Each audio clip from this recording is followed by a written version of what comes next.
You are live. We're playing. All right. I'm just gonna give you guys just give the intro to the whole thing, and then we start. Let me see if I can. A second. A second. LinkedIn.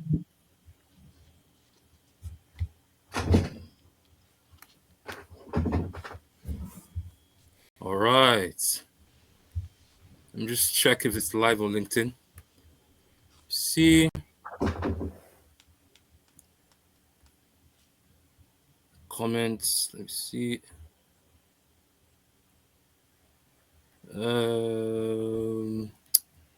See the comments. If you're, I can't even see from. I can't even see from here. Give me a second. Give me a second. Let's double check. No, let's double check it's live.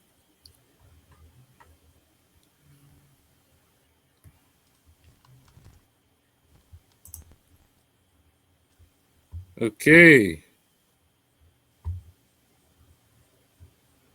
It is live. Okay, let's go. Let's go. All right. There's only a couple. I don't think. Wow, we have 0 people coming here. Let's give it 5 minutes. Oh, we have 2 people. We have 2 people. All right. All right, people. All right, people. Tell us where you're coming from. Tell us where you're coming from. Tell us where you come from. You can stop with your questions. Ask your questions underneath. You can see there's 2 of you. Well, 2 is better than nothing. So tell us where you come from. Give it a minute, then we'll properly start. Let's see. It's 3 of you. That's good. Let's see. Give it a minute, then we start. Let's see.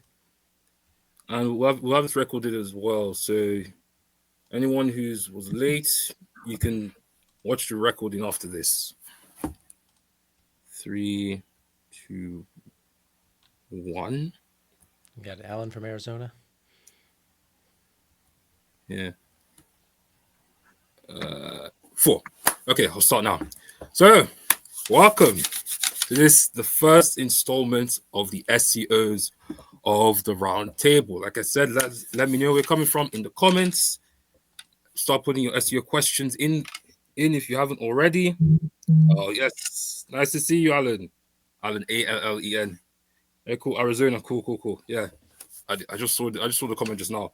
All right, so quick one. I'm the orchestrator of this event. If we haven't met before or we haven't talked in DMs, my name's Alan. I run a B2B organic search marketing agency. We specialize in helping SaaS and fintech businesses generate leads, generate revenue, primarily through LinkedIn personal branding and outreach for CEO and C-suite personnel, revenue-focused SEO for company websites, which is one of the reasons I assembled this panel here, and overall SaaS product marketing planning. Now, before I introduce the interesting characters I've assembled here today, let me give you an overview of how we find things at the moment. So, we are currently in the early stages of the AI revolution. It is affecting SaaS, e-commerce, and the business landscape as a whole. So people are constantly wondering now how business owners are wondering how people are searching for their products, for their services, and they're starting to question different bits and pieces of SEO. So different questions like, what's the ROI from SEO? Is ChatGPT coming for Google? How long does it take to see results in SEO? And is SEO dead? Is SEO dead? Is SEO dead? Here to answer these and such questions with me are Tom Jacobs, Jeffro, and Stephen Solademi, otherwise known as Mr. SOS. Now, so that you get a better understanding of these guys, I'm going to let them introduce themselves in more detail, starting with Jeffro, alphabetical order.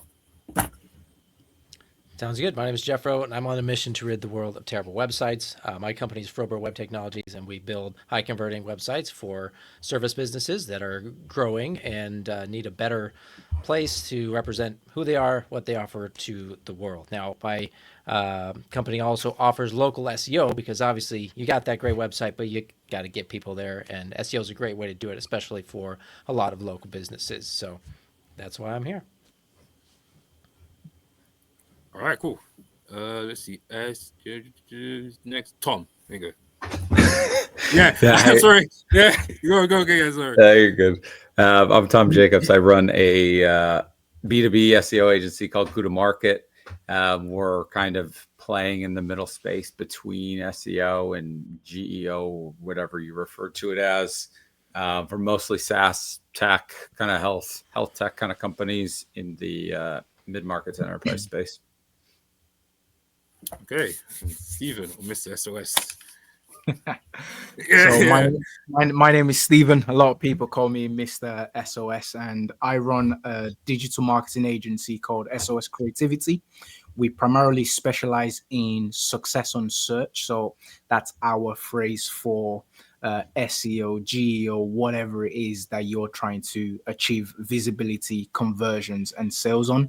So that's where the agency specialize. And shameless plug, I just launched a book called Success on Search, and it's how cool. product brands become more visible so they can convert better and make more sales. So using all of those principles, that's what's been documented in the book. So that's what I do.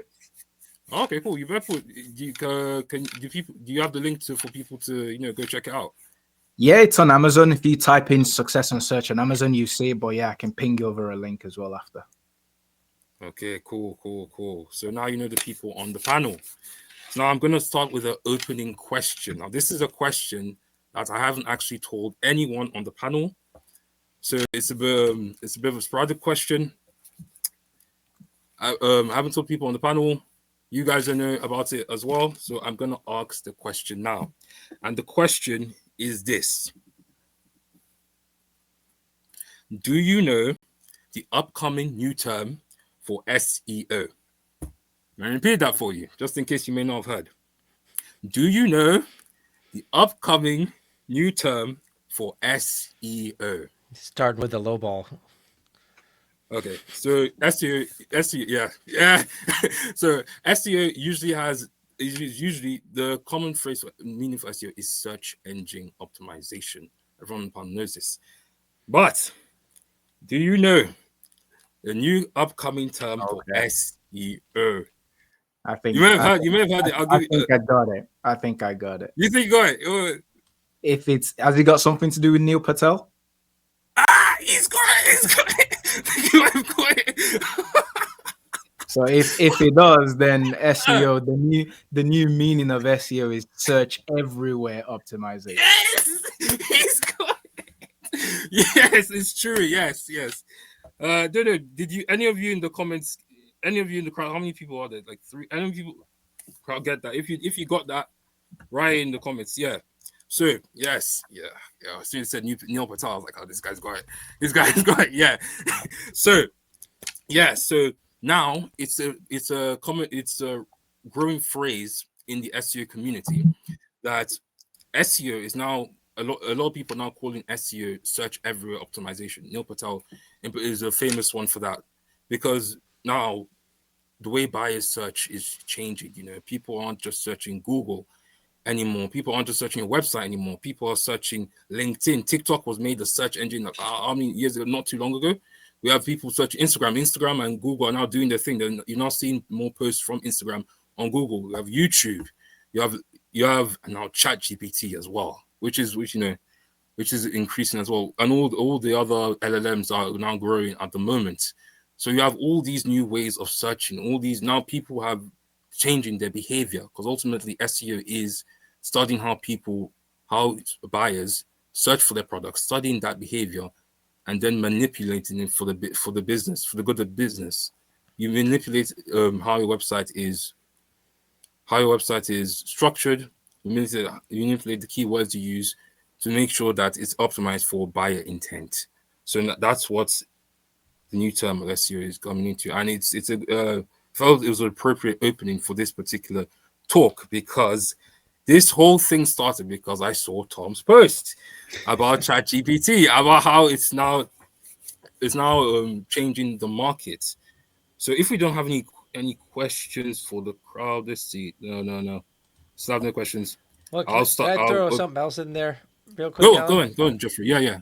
Go. Yeah. Because, like, yes, so Neil Patel called it search everywhere optimization, which is kind of what a lot of people need to think about if their business is established enough. But there's other ones that came to mind, like AEO and GEO. Like, been a bunch of them that have been thrown out there. So, like, GEO is generative engine optimization, where you're trying to get your content understandable by LLMs, right? Or there AEO, which is trying to do featured snippets and stuff to get your answers to come up in the AI responses. And so just wanted to mention that those are out there too, and it is getting confusing because so many people are coming up with new terms. But at the core of it, SEO is still there.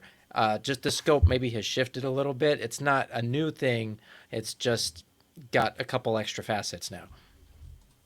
You see, this is why I assembled this panel. You see, because you see, SEO in itself, most people don't realize, but SEO in itself is vast. SEO is vast. One person can only know so much of the field. You know, a lot of people think, oh, SEO, as soon as you niche down to SEO, it's all done. No, it's a vast space, which is why you guys who are here, I can't even see how many people here, but you guys here should benefit from this panel. If you have any questions, any way that you believe SEO may benefit your business, ask now, while these 4 entrepreneurs, these 4 SEO specialists, for me, that's a shameless plug. Doesn't matter. These SEO specialists SEO specialists are here. You benefit from them. This is free. A lot of people will charge a couple of $100 for this, included. Yeah. So this is all free for you guys. So if you have any questions about SEO, let's ask no. So ChatGPT is definitely the next topic. So I suppose I could ask the question, how is ChatGPT changing the search landscape? I'm going to start with Tom because this is his thing. This is his space. Yeah, I mean, true. everybody's talking about it. Yeah. I mean, the thing to keep in mind for everybody, though, is that Google still will run 90% of the gamut. So it's like, yes, it is a semantically sexy term that's selling a ton of business. But at the end of the day, Google is the reigning champ, and they'll continue to develop their AI overviews, kind of dominate as much of the AI space as possible.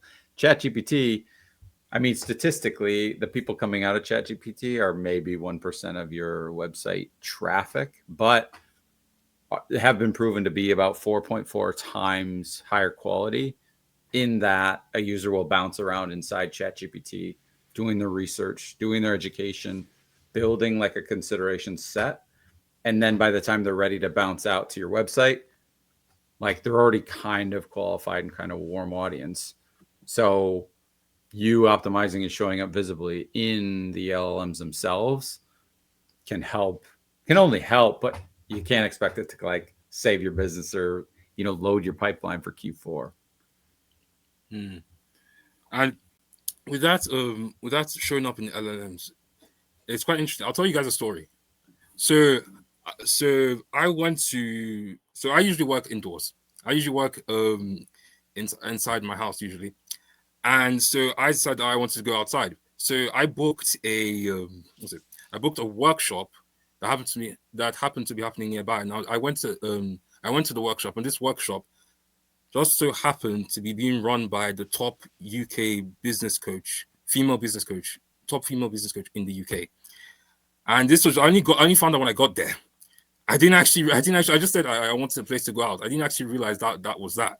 But that was that. And interesting, the thing interesting about this business coach, her name's Lisa Bean, by the way. Shout out to Lisa. The thing I found interesting about this business coach, that she was talking about Meta ads, she was talking about Google ads, but then she started talking about SEO.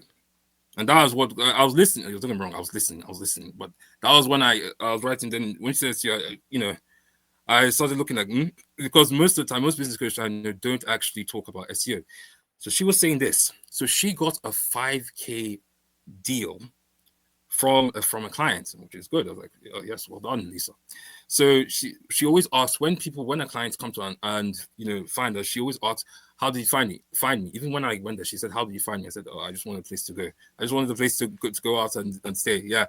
So she says, how did you find me? And then she said, oh, I found you through ChatGPT. So that client came to her because she was optimizing the website for search. So ChatGPT picked on it. She was found on ChatGPT, and that was $5K in her pocket.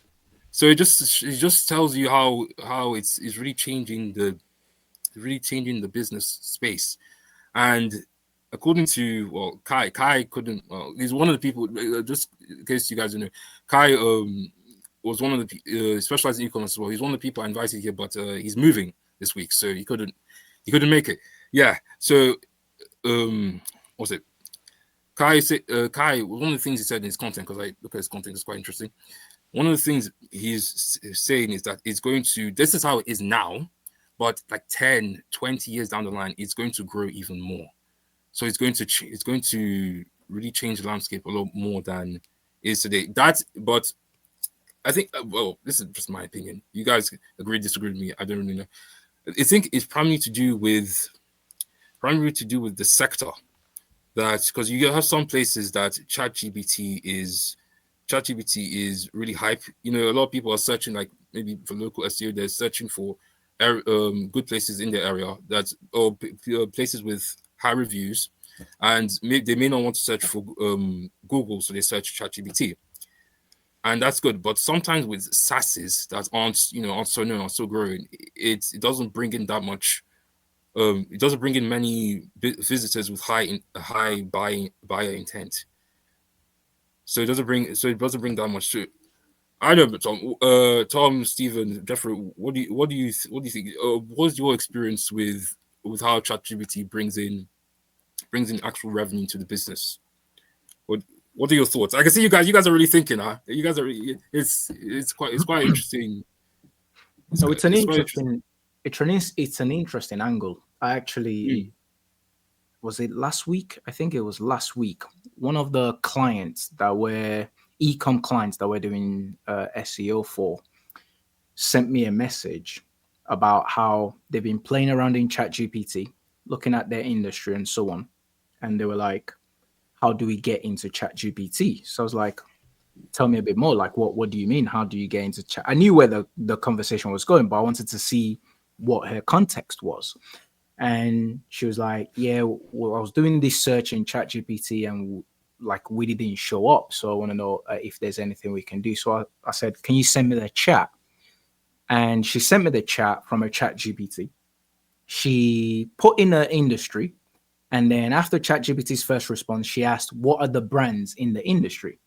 And then ChatGPT listed out the brands, but her brand wasn't involved in the list. And a couple of the competitors were in that list. So she asked ChatGPT, why aren't we in this brand? Why aren't we on this list? And then it gave out some of the statements and so on and so forth. And then that was when that triggered the conversation to me as to what's happening. So when I looked at the list, I said to her, that's fantastic. And I'm very happy you're doing this because it shows the future thinking that you are. However, to get into this list, there are a lot of things that happens with SEO over time that gets you into the list. And then there are a few things that you need to be doing outside of SEO stuff that get you into the list. So this is like a 2-3 months old client. It's quite a new account. And when I break it down to people, I say a lot of the things that you need to do to get you into LLMs like ChatGPT are the best practices you should be doing to get you higher on Google, because ChatGPT is getting its information from these sources. For example, if you're writing the best piece of content, Google's going to love you. But guess what? ChatGPT is going to be able to quote your content. If you're increasing your authority by having multiple backlinks linked to your website, which then increases your domain authority with Google, guess what? The difference with ChatGPT is ChatGPT is going to look at all the multiple mentions for your brand name across the web ecosystem and then be able to consolidate that into whatever it's generating. So everything that you're doing or everything you should be doing to get you high on, say, Google, Yahoo, or the major search engines out there, these are the things that will eventually get you into ChatGPT. You talk about Google search, you look at the technical SEO side of things, making sure your website loads quickly, making sure your schema markups are in place, etc., etc. Well, these are the same things that AI is going to utilize to be able to read the content of your site and then eventually gets fed into their database and then quote you. So I was able to reassure that it's like some of these things are happening anyway, so it's going to take time to happen. But if you want to take it even further, ChatGPT and other LLMs are crawling places like Reddit, they're crawling places like LinkedIn, they're crawling all the social media site for information. So just what we talk about in the SEO space as your NAP, keeping it like consistent, by doing that and then spreading that into social and all the other platforms, you are going to be able to get into LLMs, which will eventually bring you revenue, because ultimately that's what it's for. Be visible so you can convert and ultimately make sales. Yeah. Yeah, I mean, Yeah. it's Yeah. AI and ChatGPT is the new shiny thing. So everybody is like, "Oh, how do I like game the system almost and like get ahead of this?" Which back when Google was newer, people did that, right? They did keyword stuffing and all this, and like, what are the tricks I can do to get to the top of the list? But like Stephen was saying, if you follow good SEO practices, you're gonna show up in ChatGPT over time. It's the same thing, because if you actually do a Google search and a ChatGPT search for the same thing, the rankings it's going to give you are going to be pretty similar.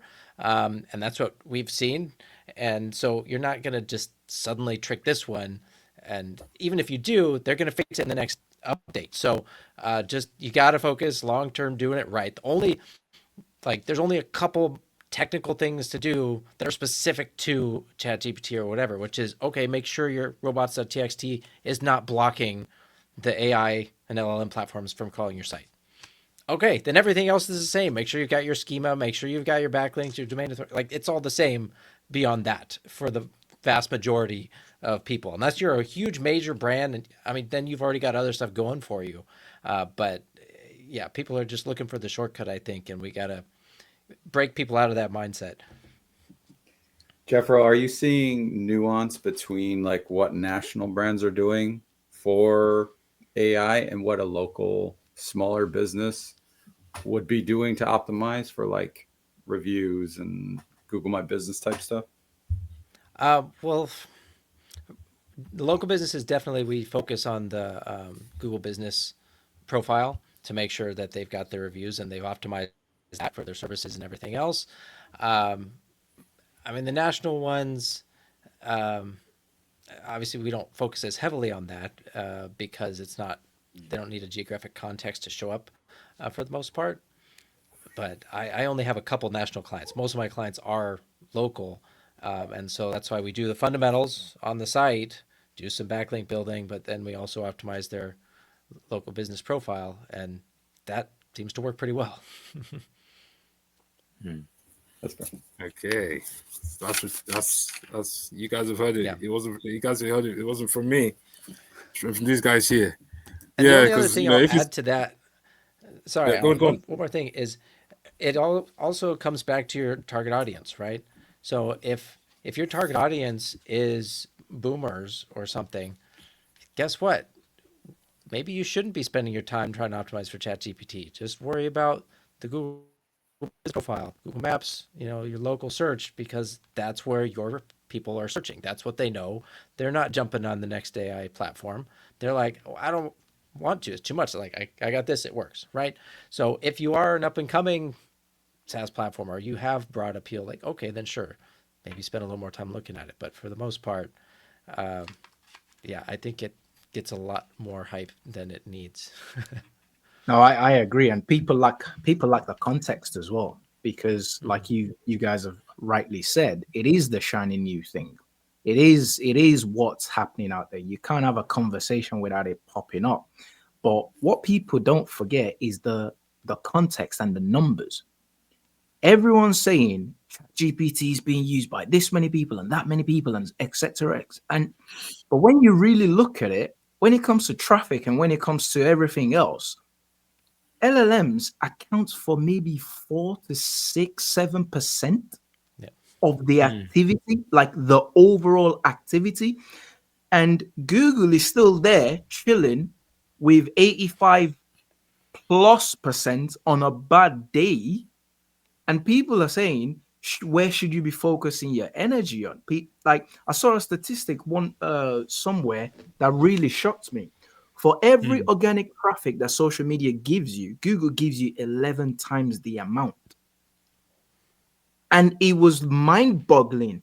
And then people are confused as to, should I be doing SEO? Should I be doing GEO? Should I be creating content on social? Should I be doing this, that, and the other? Email marketing, SMS marketing. I'm like, listen, unless you've got the resources, if you can only pick one marketing activity to do that will guarantee you business growth, it is search engine optimization. Yeah, that's kind of where I push back on like the search everywhere kind of thing floating around. It's like businesses don't need to be confused on being everywhere. Just like Jeffro said, like your ICP audience is only in 4 different places, and like business owners need to figure out where they are and just kind of like position themselves on those, like make it snackable. Don't try to like cover a Reddit channel and a YouTube and like all of this stuff. Just kind of like isolate a few different channels. And like you say, Steven, it's like you're better off optimizing Bing at this point than like chasing AI. But yeah, you I mean, it's funny. So one of the things that we've built recently is a tool to track what orders coming from what orders coming from SEO in Shopify. So a lot of the clients that we work with are on Shopify sites, in the e-com clients. And then one of the biggest questions and most often questions I get asked is, okay, how do we track which orders are coming from SEO? Which very, very difficult question to answer in the industry. And I've been working secretly and silently in the background, building a tool to be able to do that. And recently, we've been tracking all the orders that came in from SEO. And obviously, Google is the majority lion's share. But very recently, we saw an order come in. The user found the client site through Bing. So yes, you're making a joke. You should like optimize for Bing right now over the other stuff. But believe you me, people are using Bing a lot more than they're using some of these other shiny new things, which is then driving further revenue. And if you optimize for Google search, just by the good practice that you've put in place, you naturally start ranking for the other searches like your Bing and your DuckDuckGo anyway. Because we don't even open Bing Webmaster Tool for this client. We don't optimize for Bing. We optimize for Google. But guess what? They still got an order from Bing. And it's like, that's just the beauty of doing search engine optimization correctly. Oh, that's a good one. Yeah, I agree with you on that one. Yeah. Optimizing for, I found the same thing with my own clients. When you optimize for Google, it tends to affect all the others at the same time. So it's like 2 birds, 1 stone. Basically, you get optimized for search all around with Google. Now you touched on an interesting point: SEO and revenue.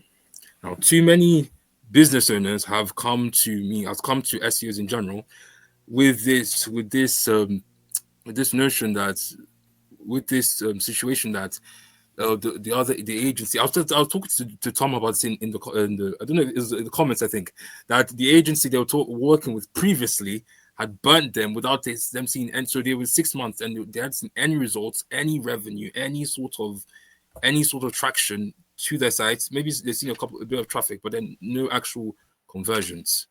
So this is a big one. This is a big one that so many SMEs that I've talked to have a problem, and it's not even just a problem for them; it's a problem for us as well because we want to help them optimize site, but because of they've been burnt by the other people, they're now skeptical about SEO. They're like, we're not sure about you guys. You guys all scammers. What's going on here? I was like, no one knows what's going on. It's only later I found yeah, that's what I was. I was like, it's only later I found out that, oh no, this is actually a problem. Because so many people, I've seen several businesses close down because several people I know close down the business because of this issue. And I'm joking about it, but it's not. It wasn't really cool seeing them, close down their thing. So the question I'm bringing to the panel right now is SEO. How do you make sure that there's an ROI coming? How do you make sure, and how do you make sure that the agency you bring in is actually generating you revenue, generating you traffic, generating you results? And how long does it take? You guys, I have a couple of take on this. Just I talk like crazy at the start, so so I have my own take, but well, I mean, this is an important question because yeah. I think for a lot of business owners, SEO feels like a black box. Like they feel like they're supposed to, they pay money into it and hope that it works. So a good agency is going to give you regular updates every couple of weeks or at least once a month to show you, okay, here's the keywords we're tracking, here's how it's changed, here's the backlinks we've gotten, here's the technical issues we fixed on the site. Like they should be able to give you that progress at least. You can see that they're doing stuff. But what you don't want is when you get an audit report that has screenshots of like, here's your SEO score, looks like you've got some headings that you need to fix, and like, stuff like that. Like, well, yeah, that's your job. You're supposed to fix those things, right? Don't just tell me what I need to do. Like, that's usually a red flag. So, I mean, Tom and Stephen, you could talk about how you guys keep your customers up to date, but that's kind of the main thing, is being communicative, keeping track of what you're actually doing and sharing it with the customer so they know that you're not just like taking their money and setting it on fire. Yeah. You guys I'll go. I mean, for B2B audiences, it's a longer sales cycle. So most of the time you try to latch into some of their CRM tools or their sales team to ensure that the organic traffic, like HubSpot will label it, but then you have to like audit that to make sure. But it's a real epidemic of like SEO tracking vanity. And it's going to be even harder when Google migrates all over to like AI mode.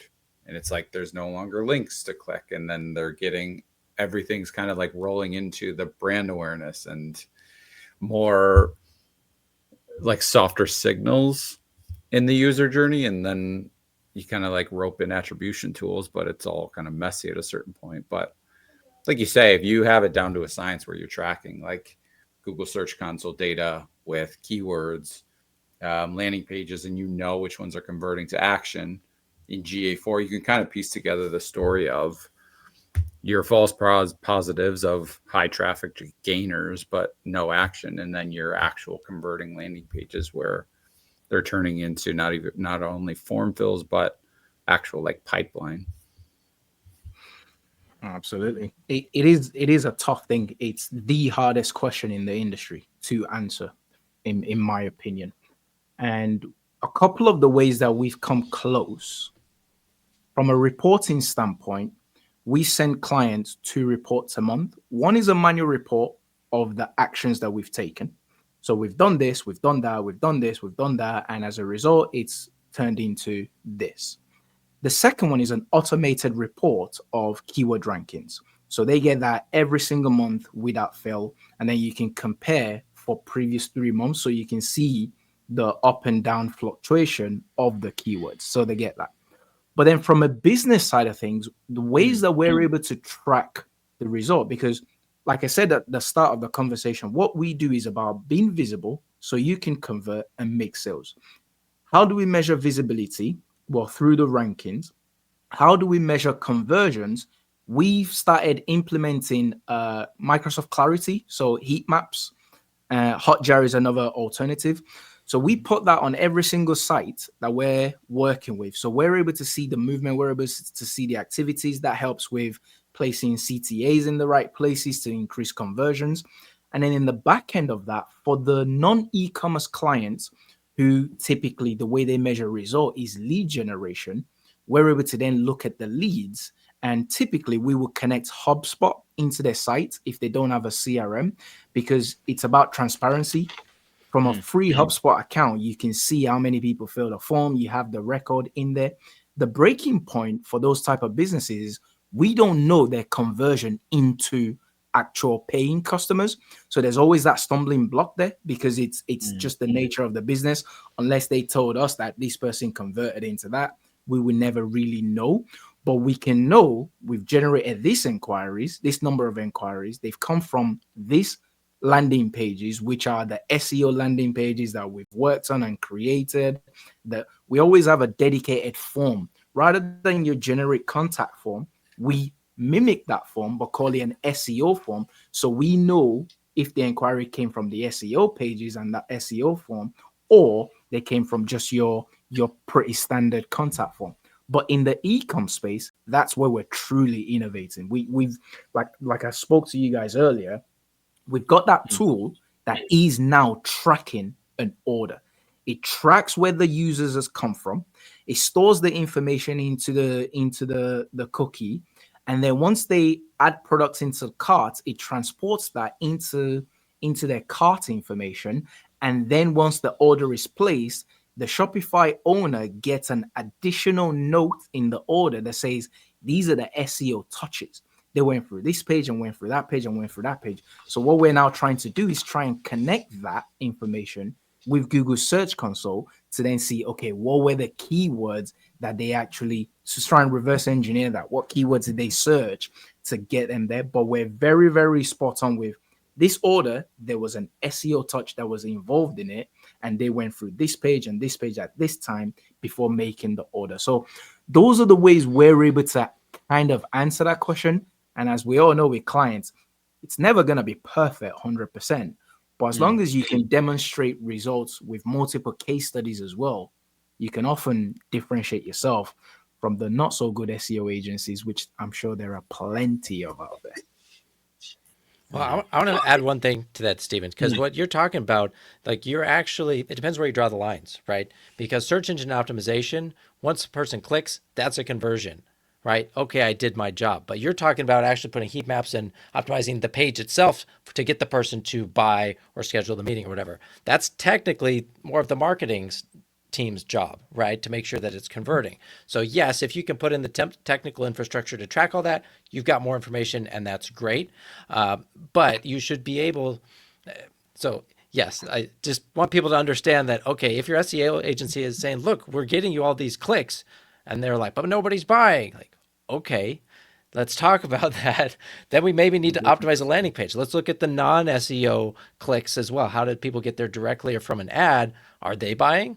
Because if they're also not buying, guess what? You probably need to optimize that landing page. It's not SEO's fault. Like SEO's getting you people. You need to know what the problem actually is for them to take the next step. So just want to throw that in there. No, absolutely. And that's why I say we don't even talk about SEO anymore. We talk about success on search, because to us, success on search is being visible, then converting, and then making sales. So with B2B, with non-e-com, should I say, we can't influence the sales part because I'll give you a great case study. One client, we generated 209 inquiries for them. And then when I spoke to them about how was business and all of this kind of stuff, how many customers did you get and so on and so forth, for every pound they spend with us, the return on investment was about £3, because they were only closing, I think they were closing 3 in 10. However, if they were better salespeople for the same exact SEO inquiry that came in, 209, and say they close 1 in 2, 50%, because SEO helps you convert at 6 times more than other marketing sources. That's the statistics. So if they're closing at 1 to 2, they would have made, for every pound they invested, they would have made about £5.80 back. So in that scenario, who's that for? Was SEO not good, or are you the salesperson not so good? So that's that dilemma that you often have to face with businesses as well. And you can only have that conversation with proactive business owners who want to be accountable, who want to do better. So it is a very great point you mentioned, Jeffro. And it's just, we're trying to find as much ways as possible to remove as many variables for success, which you can't eradicate everything, but if we can do pretty good, and then there's no argument that you've done your job, if that makes sense. Right. Mm. Hmm. Yeah, that's a Okay, great cool. example. All right, cool. Yeah, it's true. And one thing I'd say as well on my end, I've let these guys talk because I don't want to talk like crazy. Yeah. Yeah, it's true. Yeah, because we're start. Yeah. Yeah. One thing I'd say is make sure they have the intent. If like your site, depending on your site, it obviously depends on the sector as well. What I'll talk on my side is for my side, as specialize in helping businesses in SaaS and fintech space now. What I'd say is if you're looking to like to book a demo, make sure they're optimizing. They're not just optimizing for content on the content side. They're also optimizing on the back end, so with backlinks. They actually have like a backlink strategy, so that it starts growing. The website actually, I'm not talking about the website now. So the website starts growing in authority. It's not just growing in content, and also make sure the content is optimized for what we call buyer intent. So so I'll say not just content that is high and in the now, and if it's AI or something, but content that your buyer is actually interested in reading, content that your buyer is actually interested in reading and then checking you out further. And what you can do is put a link from the content. This is one way. Put a link from the content to your actual buyer page, and then as that page starts to rise in website authority, it's what we call the link juice. The link juice will now, yeah, that's what I don't know who made that term up. I don't know who made that term up, but that's what the person that told me called it. So I've been calling that the link juice. It then goes to that page and then starts creating its website authority as well, and then obviously starts showing more on Google search. When people search that particular term up, obviously that also affects ChatGPT as well. So make sure you have your business's goals in mind as they're optimizing. It's really about you. You really need to just talk with the person. This is why I've been saying. I was telling Stephen, you weren't here. I was telling Tom and Jeffro that I went to a conference last week. I was talking to this investor who messaged me while we're about to start, but who was I messaged him a while ago, and just messaged me recently. If he's watching this, yeah, dude, you just messaged me now. I'll get back to you after all this. Yeah. Yeah. So it's like I was telling him that in the marketing space, even with all the AI, B2B is really becoming more H to H, human to human. So you really need to. This is what I was saying also in the interview that I was having in that conference, in that business festival. You really need to know the people behind the agency. You need to be able to know if you can actually trust them. You need to be able to know if you actually have a conversation with them, because a lot of the times is this disconnect between the client and the person giving the service, the client and the agency. That's one of the reasons that they don't see eye to eye, and it shouldn't be that way. It should be a fun experience. If you're delivering a service and getting something, it should actually be a fun experience on both ends. Even with the payment, putting the payment aside and everything, it should be a fun experience for both, and both people should benefit, and both people should look for a long-term relationship. So you really, aside from all that, you need to know the mindset of the person you're actually working with. That's one of the main things that I found that will decrease that chance of, oh, these people gonna burn me out. It's like you need the service, but like you're trying to get the service from like an enemy. So like you're like, I don't know. It's like you're on guard to the people that want to give you the service. Like it shouldn't be like that. It shouldn't be like that. You should be able to talk to people calm. They're human, you're human. You're both in business. You talk, you see what can be done, and you have an understanding. So one of the things I'll put in for that particular question is know the people you're buying SEO from, know the people that you're working with, try to understand them and see how you can work together. Okay. Okay, so we've gone to that. So see if there's any questions. You guys have any questions? How many people are coming? Like, go. I was gonna say there's a question in the chat. I don't know if you saw it, Alan. Go on. If you can see, just tell me, because so it says, for someone unfamiliar with SEO practices but in need of an SEO professional, how do I identify an SEO professional or agency? What metrics should I hold them to? I mean, there's always some red flags. Like if they're a team that you can get #1 ranked in 2 weeks or whatever, that's usually a red flag. If they're promising to rank you for some extremely competitive term super fast, like, okay. If it's a cold email from a Gmail address, don't necessarily reply. Like if they tell you they've got some, like, we've got a super secret hacked for SEO that's going to work, like, no, like there's no secretive method that they're not going to explain. So look for case studies that they have on a website with actual client names when possible, actual results, charts showing the results. Video testimonials are nice if they have them. But I mean, if they're posting regularly on a platform, if you're on LinkedIn a lot, you can see that this is what they talk about. This is what they do. They're here to stay. Those are some of the things to look for. I'll let Tom or Steven, you guys could talk about specific metrics to hold them to as well. I don't want to hold the stage too long. You want to go, Tom? Yeah, sure. I'll go. This guy. I would say another thing that I find a lot of SEO agency sites, they always quote these like ridiculous figures, and you're like 5,000% increase, and you're like, what are we doing here? Metrics. It's gotta be, there has to be like a leading metric and a lagging metric of something substantial that affects the business. It depends on what you're looking at, and how transparent everybody is with their data and their pipeline. But I usually say organic traffic is like the baseline foundational thing. It's like, okay, if organic traffic, but then AI is kind of messing with that too. So like a visibility goal, definitely, on like how the volume of keywords that you're ranking, the organic traffic, that all sits in like the vanity portion of it. And then like actions on your website driven through some sort of organic channel.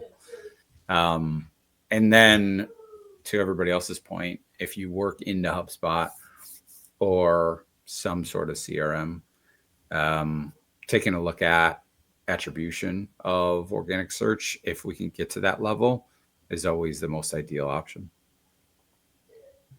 No, spot on. Just to add a little bit to what everybody has said, in terms of finding SEO professional, when you're unfamiliar, I think the first thing you should do is get yourself familiar to some degree, because a terrible SEO person can sound very good just by dropping in a few technical terms. And when you are unaware, you don't know what question to ask them to then help you drill in deeper, whether they're good or not good.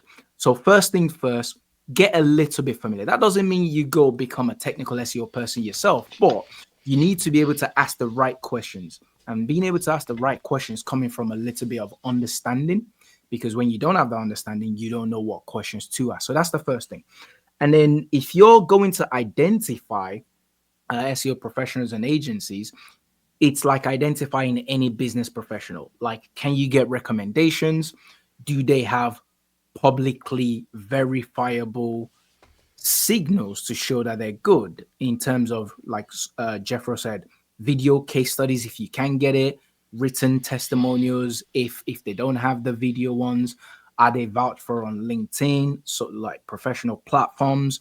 Or how good is their website doing? Are they ranking for certain terms that they should be ranking for if they're SEO professionals themselves? And then in terms of metrics to hold them to, if we're speaking purely SEO, purely SEO, there are really only two metrics any good SEO agency can demonstrate. The first one is increasing traffic. The second one is increasing rankings. Those are literally the two things any SEO company or professional can control, because that's their job, to help you increase your rankings, to help you then increase your traffic. Now, if you want to take it to the next level, you can look at some of the other stuff that I mentioned. And what Tom mentioned is, can they show you number of inquiries generated based on maybe a CRM, for example, or another tracking tool that they have to say, this work, the increase in traffic and the increase in ranking resulted into X, Y, and Z. Whether that's sales, if it's direct e-commerce, if it's a lead type of organization because it's business to business, then the number of leads. So outside of that, really, I don't see anything else that you can do to help you pick the right person. That's just my 2 cents on the question. One other thing you could do to protect yourself is don't sign up for a year-long agreement, or contract. So if they look legit after you've kind of done some of this, and you're like, okay, I want to start with three months. Well, I'll sign a 3-month contract. We'll look at the progress, and then you can decide if they're going to continue. So that way you're not screwed long-term. But with AI now, you can just say, hey, I want you to be my SEO expert friend. What questions should I ask this guy that I'm about to meet with from the SEO company? So then you can get the questions like, how do you stay updated with Google's algorithm changes? Can you explain your link building approach? Like stuff that they should be able to answer. And if they dance around it, then you kind of get a good feeling. And if you really still aren't sure, take the transcript of that meeting, throw it back into ChatGPT and say, here's what they said. What do you think, SEO expert? And it'll tell you this guy's probably a fraud, or usually, it'll give you something, right? But you can use AI to your advantage in this scenario. Just make sure you're not getting screwed over or agreeing to something that's, going to take all your money and for a year and you're stuck. But just to go against the grain, I hear what you're saying about the contract thing, but a contract thing is a weird one, because if someone wanted to work with us and they said 3 months, we actually don't work with them. Okay. We don't work with them if they only want to do like a monthly rolling or 3 months. The minimum, our ideal is 12 months, but in our contract we have a probationary period. So it's a 12 months contract, but 3 months probation. That means if we're not demonstrating results that you're comfortable and happy with in that 3 months, you can walk away, no questions asked. However, once we are and you're happy with that, then it carries on for the duration, because there are just certain things. It doesn't matter how good we are. We can't make magic happen in 3 months. Sure. If you're going for like a extremely difficult keyword that has maybe 100,000 plus searches and you expect me to get you to the top in 3 months, I'd be lying to you if I said I could, because I just and I'm not saying that people are going to get you there at a good agency in 3 months. What I'm saying is that's long enough to determine if they're doing the right things and giving you good communication, showing you progress and what they're doing. Yeah, it doesn't mean you're going to be number one for everything and all your problems will be solved. Of course not. So thank you for clarifying that. Yeah, absolutely. I think the most underrated thing is if you enjoy the person that you're kind of like interviewing. Bingo. It's like after all this, you establish your expertise, and then you're like, do I actually like this person? Like, can I work with them? But yeah, I get what you're saying. That's super smart. Like the 3 month probationary, and then that rolls into, because I just do like a 90-day sprint where I'll be like, okay, all right, we're going to test this. We're going to test this partnership. We're going to test this trust basis. And then at 90 days, we're going to have a powwow. And I'm going to ask you, like, do you see value from this? Is your business growing based on like what we're doing?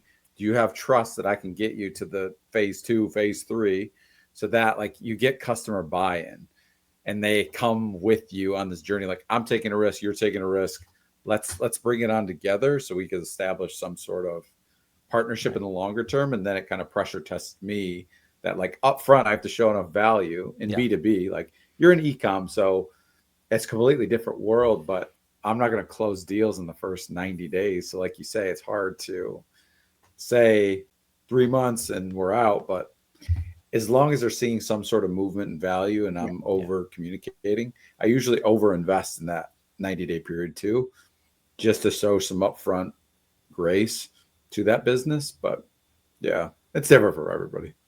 Yeah, I've heard a lot of stories of people getting burned by SEO agencies and were locked into a contract. And so that's why a lot of people are now untrusting of long contracts and agencies in general. And so especially for those people, like, yes, start with a smaller contract, or if you're going to do the longer one, like working with Mr. SOS over here, make sure he shows you his case studies, right? Like, he should be able to do that and answer the questions to your satisfaction, to let you know that he knows what he's doing. He's done it before and he'll be able to do it for you. Exactly. And it's interesting because one of the things we started trialing is performance based. So we will audit the site, especially e-com, not for like B2B. We will audit the entire site. We will look at the angles, and if we can see that, okay, we can actually get you some significant result by implementing the success and search system, and you don't want to go contract or whatever, we'll have a performance conversation where you pay us a percentage of revenue as our payment rather than a purely based retainer. And but that's you just can do that because you're end to end, right? You do the Yeah. SEO and the conversion, right? A lot of agencies just do the SEO. So that's another good thing to look for. You understand what the person you're hiring is capable of doing and what you're expecting them to. It goes back to the question about KPIs. What are we expecting from them? How do we measure success with this partner?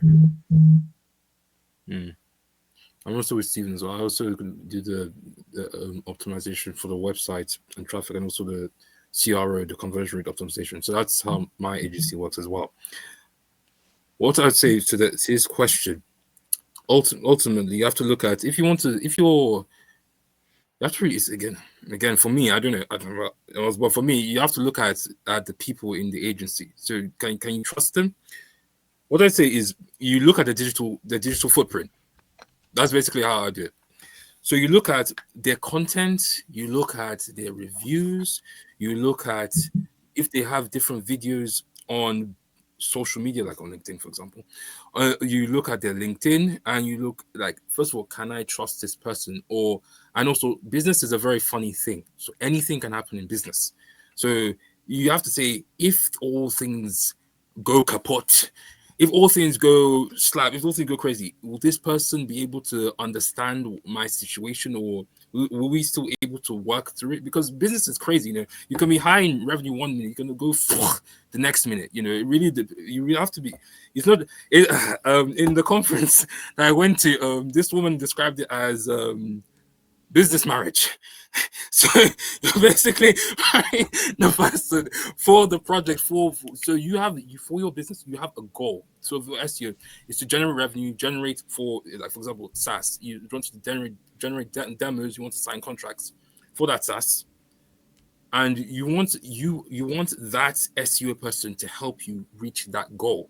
So from where you are, point A, to where that goal is, point B, how will the person help you to get from point A to point B? And point A to point B, the track is not going to be easy, okay? It's going to be, some days it's going to be high, some days it's going to be low. Will that person stand with you, and will you be able to work with that person? And even with life, because sometimes life is happening, because most people tend to forget that business and life are really next, side by side to each other. So you're running a business, but life is happening to you. Like, you like, maybe you may be having like your third child coming through, and also stuff is hectic. And then for that person, I don't know, maybe their grandfather passed away, and all stuff is hectic for them. But even with all stuff hectic for them and all stuff hectic for you, will you guys be able to still work together to achieve that goal?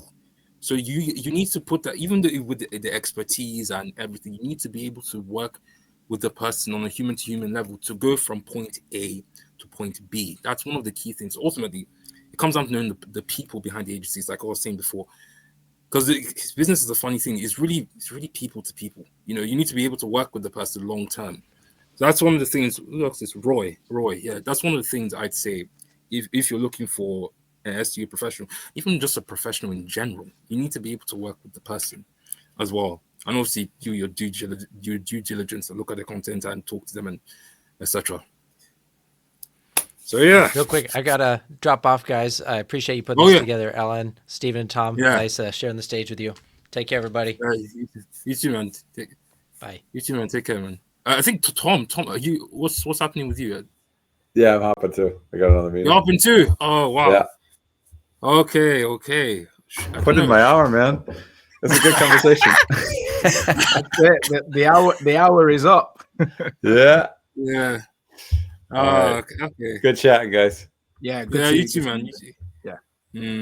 Okay. I don't know. Should we? I don't know. How are we going to? I think it's a good place to wrap up. You think so? Yeah. All right. Oh, it's fun, though. It's definitely interesting. I had it recorded and everything. So, guys, yeah. So Tom's off. Jeffro is off. So we're gonna leave the recording there. Thank you guys for coming. Roy, thank you for your question. Alan, thank you. Allen, Alan. No, thank you for dropping where you are. We really appreciate you coming here. I know I would have had liked it for longer, but we guys, we'll do this is an international discussion from different people across the globe. So these things happen. I might do this. We might do this again. We may bring different, characters onto the stage, onto the panel. That'd be interesting. And yeah, we'll just see how it goes. And we'll upload it.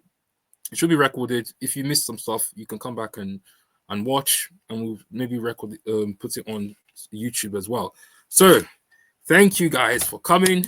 Thank you, Tom and Jeffro popped up, but thank you, Stephen, as well. Thank you for speaking here. I really appreciate the info and the SEO wisdom you brought here as well. It was really, really good, even for me as well, because it's just the way you do SEO, maybe different bits and bobs, maybe different from how I do, and made me think about a couple of stuff as well. I change on my end as well. So yeah, well, thank you, Tom. Tom, maybe you're gonna watch this. Thank you, Tom. If you watch this, thank you, Tom, for coming as well. I found some of the stuff you said was very interesting too, and I will rewatch this again. Thank you, Jeffro, as always. Jeffro, we met at this business club that we went to. You're still hammering at it. You're still that intellectual, and it was really cool to have you on the panel as well. And thank you, the audience. Thank you for coming. As well.